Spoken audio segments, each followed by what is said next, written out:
Hello everybody, thank you for joining me. Ronnie Corbett and his wife Anne, in the days of their courtship, had a code for the expression of their love for each other. This comes out in a documentary about Ronnie Corbett, which was due to be broadcast on British television last night. And in an interview with Anne, his wife, she says that in the early days their letters contained the words, the letters ACR, which stood for Ambrosia Cream Rice. And it was at Anne's suggestion that Ronnie, who said that he found it very difficult to use endearments, might prefer just to use the code. So she told him if ever he wanted to say something nice to her, he was to say, if he couldn't summon up the actual words, Ambrosia Creamed Rice, or ACR. I was wondering what it is about saying I love you that could be so difficult.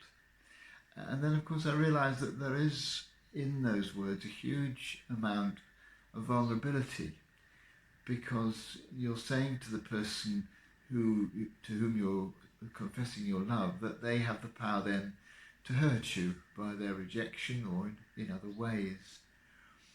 And also, of course, you're making a commitment when you say I love you. It's not just a feeling. It might be, but at its best it's not. At its best it's a commitment to caring for, to looking after, supporting, to encouraging that person, and to standing by them when times are hard. So to say I love you isn't actually an easy, straightforward thing to do. And today I'm remembering those people who say it to me, remembering that God says it to me, and recalling that involves their vulnerability, that I then have the power to hurt them, and that they are then committed to me. And when that's God or my relatives or my friends offering me that commitment, it means a lot. But also today I'm going to think twice before I use the words. Many of us are fortunate enough to have families, spouses, even friends to whom we might say I love you or words to that effect quite often, so that they can sort of slip off the tongue. But actually when we say that to people, we're saying something much more significant than just what the three words might seem to imply.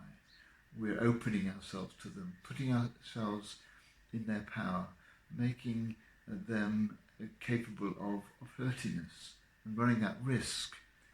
And we're also committing ourselves to them, to love them, not only with a feeling, but with actions, with care and support and effort and commitment.